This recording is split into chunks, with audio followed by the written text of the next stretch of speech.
কলেজের গেটের সামনে প্রিয়াঙ্কা গাড়ি থেকে নামতেই দেখা হলো রোহনের সঙ্গে। প্রিয়াঙ্কার আজ একটু দেরি হয়ে গেছে। রোহনকেও সাইকেল নিয়ে তাড়াতাড়ি ঢুকতে দেখে জিজ্ঞেস করলো, কিরে রোহন, আজ তোর এত দেরি? তুই তো দেরি করে আসিস না। ওহো প্রিয়া তুই? আরে কালকে রাত্রে ডিউটি করে বাড়ি ফিরতে দেরি হয়ে গেছিল তাই। প্রিয়াঙ্কা রোহন একে অপরকে ভালোবাসলেও ওদের জীবনটা নদীর দুটো বিপরীত দিকের মতো। বিপরীত খাতে বয়ে চলছে তারা। প্রিয়াঙ্কার পরিবার আর্থিকভাবে খুব সচ্ছল, আর রোহন মধ্যবিত্ত ঘরের ছেলে।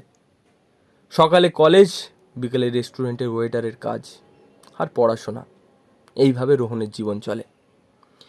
ঠিক আছে প্রিয়া, আমি গেলাম রে ক্লাসে, আমাকে আবার ডিউটিতে যেতে হবে। শোন না, আজ জানিস তো অন্বেষার বার্থডে পার্টি আছে রাতে, তুইও চল না।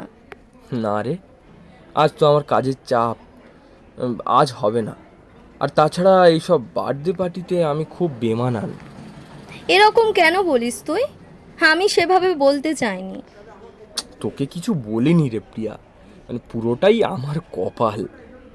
ঠিক আছে, টাটা। বুঝি না তোকে আমি। টাটা। কলেজের বন্ধুর বার্থডে পার্টি।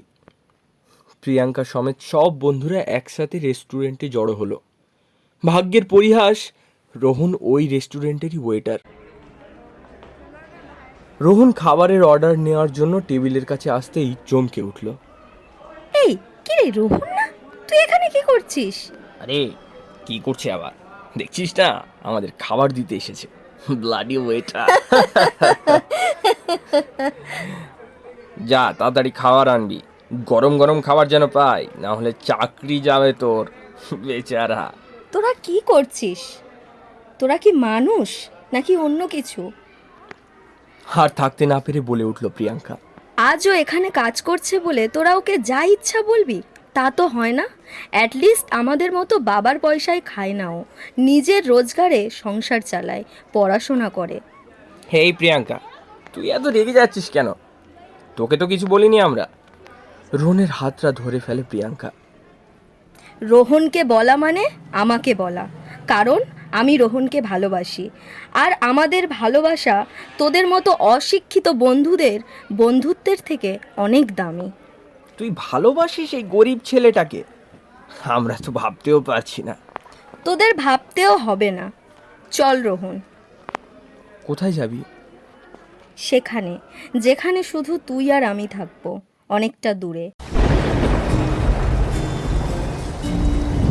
বাইরে বৃষ্টি শুরু হয়েছে। রোহন আর প্রিয়াঙ্কা এখন হাত ধরে রাস্তায়। বৃষ্টিতে ভিজতে তোর এত ভালো লাগে? হ্যাঁ রে, আলাদাই শান্তি আছে, ঠিক যতটা শান্তি তোর হাতটা ধরে পাই। আমার জন্য কেন ঝগড়া করতে গেলি? এখন এইসব বলে সময় নষ্ট করে না। সামনে খাবারের দোকানটায় চল না, কতদিন মোমো খাই না। এটা কিন্তু আমি নিজের টাকায় খাওয়াবো তোকে।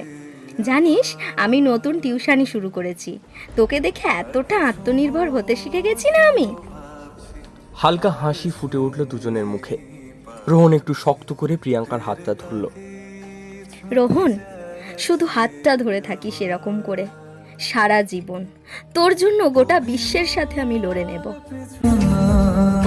তাকে পিছু ফেরা, তার কানে না যায়